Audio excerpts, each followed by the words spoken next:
hello guys, welcome back to my channel. நான் பேசிட்டு Rajesh. So இன்றைக்கி வந்து பார்த்தீங்கன்னா வேறு ஒன்றுமே இல்லை. ஸோ ரீசெண்டாக வந்து பார்த்தீங்கன்னா என்னோட சப்ஸ்கிரைபர் ஒருத்தர் என்ஜினியர் பற்றி ரொம்ப டீட்டெயிலாக கேட்டுக்கிட்டு இருந்தார். ஸோ அதனால தான் இந்த வீடியோவே பண்ணலாம் அப்படின்னு சொல்லி எனக்கு ஒரு ஐடியா வந்துச்சு. ஸோ ஃபஸ்ட்டு விஷயம் என்னென்னு வந்து பார்த்தீங்கன்னா, ஸோ ஓ மை காட், பயங்கரமான செக்கிங்காக இருக்குது.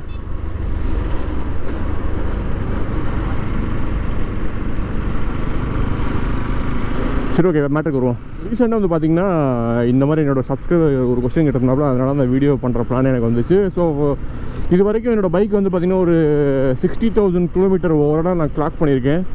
ஒரு 5 டிஃப்ரெண்ட்டான என்ஜின் ஆயில் கம்பெனிஸ் நான் யூஸ் பண்ணியிருக்கேன். ஸோ ஒவ்வொரு என்ஜின் ஆயில் வந்து பார்த்திங்கன்னா என்ன மாதிரியான பர்ஃபார்மன்ஸ், மைலேஜ், ஸோ என்னென்ன பண்ணுச்சு எல்லாத்தையுமே தான் நான் இந்த வீடியோ சொல்ல போகிறேன். ஸோ இது வந்து பார்த்திங்கன்னா ஒரு டோட்டலாக ஒரு 5 டிஃப்ரெண்ட்டான கம்பெனி. ஸோ வந்து பார்த்திங்கன்னா 5லேருந்து ஸ்டார்ட் பண்ணுறேன். நான் யூஸ் பண்ணதுலேயே மோசமான என்ஜின் ஆயில் அப்படின்னா கெமோலேஷியம் அப்படின்னு சொல்லி ஒரு பிராண்டு. ஸோ இந்த பிராண்டு பற்றி எனக்கு ஐடியா கிடையாது. பட் ஸோ இந்த என்ஜின் வந்து பார்த்திங்கன்னா 20W50 1 லிட்ரு ஆக்சுவலாக வந்து பார்த்திங்கன்னா ஒரு 300 350 ரூபா அந்த ரேஞ்சு தான் வரும் 1 லிட்ரு. ஆக்சுவலாக என்னோடய வண்டி என்ஜின் ஆயில் கெப்பாசிட்டி வந்து பார்த்திங்கன்னா 1200 ml, அதாவது ஒரு 1.2 லிட்டர்ஸ். ஸோ இது என்ன இந்த என்ஜின் ஆயிலோட சிறப்பு அப்படின்னா வேறு ஒன்றுமே இல்லை. இந்த என்ஜின் ஆயில் ஊற்றி ஓட்டுறதுக்கு நீங்கள் பச்சை தண்ணி ஊற்றி ஓட்டிடலாம், அப்படி தான் இருக்குது. ஸோ ஏதோ ஒன்று சும்மா ஒரு பேருக்கு ஊற்றிருக்கோம் என்ஜினில் அப்படின்ற ஒரு இதில் தான் ஓடிட்டு இருக்க வண்டி. இப்போ நான் அந்த என்ஜின் ஆயில் தான் போட்டிருக்கேன் ஆக்சுவலாக. ஸோ சொல்கிறதுக்கு அந்த என்ஜின் ஆயில் பற்றி பெருசாக மைலேஜும் கிடையாது, ஒன்றும் கிடையாது. ஒரு சிட்டிக்குள்ளேயே ஒரு 2-3 கிலோமீட்டர் ஓடினாலே அந்த நமக்கு தெரிஞ்சு அந்த ஸ்மூத்னஸ் போயிடும் உடனே.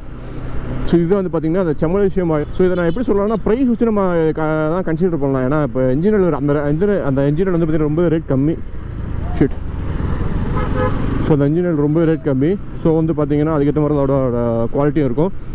ஸோ நெக்ஸ்ட் வந்து பார்த்திங்கன்னா 4வது இடத்துல இருக்கிறது வந்து Bajaj engine oil. So Bajaj engine ஆயிலோட அந்த மித்து ஒன்று இருக்குது, என்னென்னா 10,000 கிலோமீட்டர் ட்ரெயின் இன்டர்வல் அப்படின்னு சொல்லிட்டு. ஸோ தயவு செஞ்சு அதை மட்டும் யாரும் பண்ணாதீங்க. 10,000 கிலோமீட்டருக்கு ஒரு என்ஜின் ஆயில்னால் ஒரு ரெண்டு ட்ரெயின் இன்டர்வல் வந்து பார்த்திங்கன்னா ஒரு 7,000 ஒரு தடவை 10,000 எடுத்தேன். ஸோ அதுக்கப்புறம் தான் வந்து பார்த்திங்கன்னா என்னோடய என்ஜின் என்னாச்சுன்னு சொல்லி எல்லாருக்கும் தெரிஞ்சிருக்குன்னு நினைக்கிறேன். ஸோ நான் டிஸ்கிரிப்ஷனில் லிங்க் வைக்கிறேன், போய் பாருங்கள் அந்த ஆயில் ஊற்றி என்னோடய என்ஜின் என்ன ஆச்சு அப்படின்னு சொல்லிட்டு. ஸோ நான் அதை பற்றி காஸ்ட்ரோல் வரும் கூட அந்த இடத்துல. இந்த பஜாஜ் பொறுத்த வரைக்கும் வந்து பார்த்திங்கன்னா ஓரளவுக்கு மைலேஜ், அதே மாதிரி பிக்கப்பு, ஸோ அதே மாதிரி வண்டி ஓட்டுறதுக்கு எல்லாமே நல்லாயிருக்கும். பட் வந்து பார்த்திங்கன்னா ஸோ 10,000 கிலோமீட்டர்ஸ்லாம் ட்ரெயின் இன்டர்வல் எடுக்கக்கூடாது. மேக்ஸிமம் 4,000 to 5,000 வேணால் பண்ணலாம். ஒரு 5,000 கிலோமீட்டர் வேணால் அந்த என்ஜின் ஆயில் போட்டு ஓட்டலாம். அதே மாதிரி நான் இப்போ சொல்கிற என்ஜின் ஆயில்ஸ் ஃபுல்லாமே வந்து பார்த்திங்கன்னா என்ன ஸ்டோர் எடுக்க மட்டும் தான் நான் செக் பண்ணி பார்த்துருக்கேன். வேறு நான் சொல்கிற அந்த பர்ஃபார்மன்ஸ்லாம் வந்து பார்த்திங்கன்னா மற்ற பைக்குக்கெலாம் அப்ளிகபிள் ஆகுமா அப்படின்னா கண்டிப்பாக என்னால் அதை சொல்ல முடியாது. இல்லை, ஆகாது எனக்கு தெரிஞ்சு. மேக்ஸிமம் 200 டியூக்கு வேணால் ஓரளவு ஒத்து போகலாம். மற்றபடி மற்ற பைக்ஸ்க்கெலாம் ரெக்கமெண்டன்னு சொல்ல மாட்டேன். ஸோ 200 NS வச்சுருக்காங்கன்னா அந்த மாதிரி ட்ரை பண்ணி பார்த்துக்கலாம். ஸோ பஜாஜ் என்ஜினியரோட கதை இந்த மாதிரி இருக்குது. ஸோ இதுக்கு அடுத்து வந்து பார்த்திங்கன்னா தேர்ட் வந்து பார்த்திங்கன்னா லிக்விமோலி. ஸோ லிக்விமோலி வந்து பார்த்திங்கன்னா நான் இருக்கிறதுல நான் யூஸ் பண்ண என்ஜின் ஆயில் அதான் வந்து பார்த்திங்கன்னா ரொம்ப விலை கூட உள்ள என்ஜின் ஆயில் 1800 சம்திங் வந்துச்சு. ப்ளஸ் வந்து பார்த்திங்கன்னா லிக்விமோலியோட அந்த காம்போ பேக்கோட வாங்கினேன். என்னென்ன காம்போ அப்படின்னா ஒரு என்ஜின் ஆயில் ஃப்ளஷ் ஒன்று, ஒரு பெட்ரோல் ஷூட்ரு ஒன்று, அதுக்கப்புறம் இன்னொன்று ஏதோ ஒன்று. இந்த 3 ஐட்டமுமே சேர்த்து ஒரு 1800 வந்துச்சு. நான் யூஸ் பண்ணதுலேயே வந்து பார்த்திங்கன்னா லிக்விமோலி தான் வந்து அதிகமான ப்ரைஸ் உள்ள என்ஜின் ஆயில். பட் ஆனால் பர்ஃபார்மன்ஸ் வைஸாக வந்து பார்த்திங்கன்னா ஆக்சுவலாக வெறும் என்ஜின் ஆயில் மட்டும் வந்து 1300 சம்திங் வரும்னு நினைக்கிறேன். ஸோ அந்த 1300க்கு ஒருத்து. ஆனால் என்ஜினில் ஹீட் ஆகாது அவ்வளோ சீக்கிரத்தில். வண்டி ஓட்டுறதுக்கு ரொம்பவே ஸ்மூத்தாக இருந்துச்சு. பட் ஆனால் இன்னும் கொஞ்சம் கூட நல்லா இருந்துருக்கலாம் அப்படின்ற மாதிரி எனக்கு ஒரு தாட் இருந்துச்சு. 1300 யூஸ் பண்ணுறோம், பட் ஆனால் இன்னும் கொஞ்சம் பெட்டராக இருந்துருக்கலாம் அப்படின்ற மாதிரி தோணுச்சு. ஸோ இப்போ வந்து பார்த்திங்கன்னா செகண்ட் என்ன ஆயில் அப்படின்னு வந்து பார்த்திங்கன்னா செகண்டு, ஸோ லாரிகள்லாம் அவ்வளோ ஸ்பீடாக தான் சிட்டிக்குள்ள ஒன்று வழங்கிடும். ஸோ செகண்டுன்னு ஒரு ஆப்ஷன் இல்லை. ஸோ எனக்கு தெரிஞ்சு கேஸ்ட்ரால் வந்து நான் யூஸ் பண்ணேன் ரீசெண்டாக. இதுக்கு முன்னாடி 2 தடவை கேஸ்ட்ரால் யூஸ் பண்ணியிருக்கேன். ஒரு செமி சிந்தட்டிக்கு, ஒரு ஃபுல் சிந்தட்டிக்கு. ஸோ வந்து பார்த்திங்கன்னா கேஸ்ட்ரால் அப்புறம் மோட்டல் ரெண்டுமே வந்து பார்த்திங்கன்னா நான் ஃபஸ்ட்டு தான் சொல்லுவேன். ஏன்னா ரெண்டுமே கிட்டத்தட்ட ப்ரைஸ்லாம் சிமிலர் தான். ஆனால் கேஸ்ட்ராலோட மைலேஜ் வந்து பார்த்திங்கன்னா ரொம்ப பயங்கரமாக இருந்துச்சு எனக்கு தெரிஞ்சு. நான் யூஸ்வலாக எனக்கு எல்லா என்ஜினியரும் கொடுக்குறத விட கேஸ்ட்ராலோட என்ஜினியர் வந்து பார்த்திங்கன்னா எனக்கு கூட ஒரு 3-4 கிலோமீட்டர் எக்ஸ்ட்ராவே கொடுத்துருக்கோம். ஸோ கேஸ்ட்ராலில் செமி சிந்தட்டிக் ஊற்றி பார்த்துட்டேன், ஃபுல்லி சிந்தட்டிக் ஊற்றி பார்த்துட்டேன். ஸோ ரெண்டுமே வந்து பார்த்தீங்கன்னா ரொம்ப ஸ்மூத்தாக இருக்குது சிட்டியில் ஓட்டுறதுக்கு. அதே மாதிரி இந்த காலையில் வண்டி ஸ்டார்ட் பண்ணும்போது இந்த ஸ்டார்டிங் ட்ரபிள் இருக்கும். சரி, வண்டியில் ஸ்டார்டிங் ட்ரபிள் மீன்ஸ் அப்படின்னா ஒரு 2 நிமிஷம் ஐடிலிங்கில் ஓட விட்டால் தான் வண்டி ஓடலன்னா வந்துடும். அந்த மாதிரி பிரச்சனை இருந்துச்சு. ஸோ கேஸ்ட்ரால் ஊற்றினப்போலாம் அந்த பிரச்சனையே கிடையாது. ஒரு தடவை செல்ஃப் அடிச்சிட்டேன்னா ஆஃபீஸ் போகும்போது அது சைடு வண்டி கிளம்பி போயிட்டே இருக்கும். ஸோ மற்ற என்ஜினாக கொஞ்சம் வார்ம் ஆகிற வரைக்கும் அமர்ற மாதிரியான ஒரு கண்டிஷன். ஸோ பிடிச்சது கேஸ்ட்ரால் வந்து பார்த்திங்கன்னா ஸ்மூத்து ப்ளஸ் வந்து பார்த்திங்கன்னா மைலேஜ்.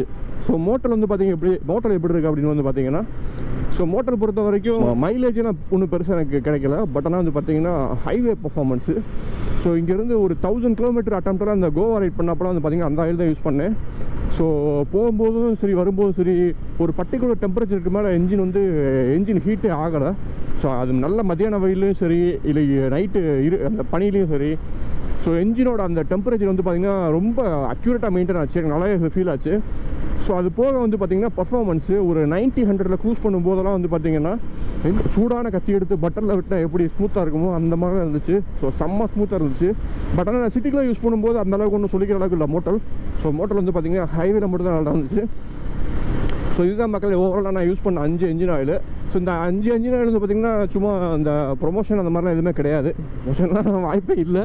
ஸோ என்னென்னா நான் என்னோடய வண்டி ஒரு 60,000 கிலோமீட்டர் கிளாக் பண்ணியிருக்கேன். ஸோ அதனால் நான் யூஸ் பண்ணி பார்த்தேன் என்ஜின் ஆயில்ஸோட இதெல்லாம் எப்படி இருக்குது அப்படின்றத அந்த வீடியோவில் சொல்கிறேன், ஒன்றுமே இல்லை. ஸோ இன்கேஸ் நீங்கள் ஒரு 200 யூஸர் அப்படின்னா நீங்கள் இந்த என்ஜின் ஆயிலில் கேஸ்ட்ரோலோ மோட்டரோ நீங்கள் கண்டிப்பாக ட்ரை பண்ணி பார்க்கலாம். ஸோ செம்ம என்ஜின் ஆயில் உண்மையில் ரெண்டுமே. ஸோ மற்ற இந்த சீப்பாக விலை கம்மியாக இருக்க என்ஜின் ஆயில்ஸ்லாம் யூஸ் பண்ணாதீங்க ஆல்வேஸ். ஸோ அது வந்து பார்த்திங்கன்னா என்ஜினோட லைஃப் ஆட்டோமேட்டிக்காக கம்மி பண்ணிடும். ஸோ இந்த என்ஜின் ஆயிலாம் ஒரு லிட்டர் வந்து பார்த்திங்கன்னா 1200 ரேஞ்ச் இருக்கும். பட் ஒன்ஸ் ஊற்றிட்டிங்கன்னா ஒரு 5000 to 7000 வரைக்கும் பார்த்திங்கன்னா ட்ரெயின் இன்டர்வல் எடுக்கலாம். ஸோ எந்த ஒரு பிரச்சனையும் இருக்காது. ஸோ ஓகே கேஸ், வேறு ஏதாவது இந்த மாதிரி என்ஜினியரோட பற்றி டவுட் இருந்துச்சுன்னா எனக்கு இன்ஸ்டாவில் செக் பண்ணிச்சு டெக்ஸ்ட் பண்ணுங்கள். ஸோ ஓகே கேஸ், நெக்ஸ்ட் இதே மாதிரி இன்னொரு வீடியோ சந்திப்போம். அதாவது உங்களோட Rajesh from right factory. See you guys soon. Tata, bye, see you. A few moments later. இன்றைக்கி என்னென்ன தெரியல, பயங்கரமான செக்கிங்காக இருக்குது எல்லா செக் போஸ்ட்லேயுமே. ஸோ இப்போ வரைக்குமே நான் வந்து பார்த்தீங்கன்னா ஒரு 2-3 இடத்துல ஹெவியாக செக் பண்ணிகிட்டு இருந்தாங்க. பைக்கையும் சரி காரையும் சரி.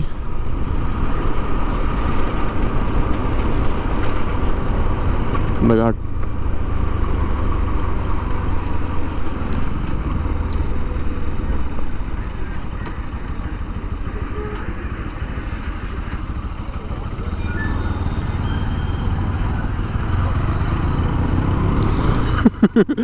கொய்யால ஜஸ்ட் மிஸ்ஸு. நான் கூட என்னை தான் நிப்பாட்டுறான்னு நினச்சேன். பட் ஆனால் அவரை பிடிச்சி சாவி எடுத்துட்டாங்க, என்னன்னு தெரில. ஆனால் அவர் வந்ததே ஒரு மாதிரி ஏதோ விசித்திரமாக வந்தார். அட இருங்கடா, அந்த விசித்திரமாக வந்தார். என்ன நினச்சார தெரில, மனுஷன் பிடிச்சி. ஏன்னா என்னென்னு தெரில, மொத்தம் இப்போ நான் அங்கே ஸ்டார்ட் பண்ணதுலேருந்து ஒரு 5-6 இடத்துல செக் பண்ணிகிட்டு இருந்தாங்க. இதுதான் கடைசி செக் போஸ்ட்டு எங்கள் ஏரியா போகிறதுக்கு. ஸோ என்னமோ தெரில, இன்றைக்கி ஒரு வேளை சண்டே நாளையாக இருக்குமோ, ஹெவியாக இருக்கலாம். ஐயோ ஐயோ.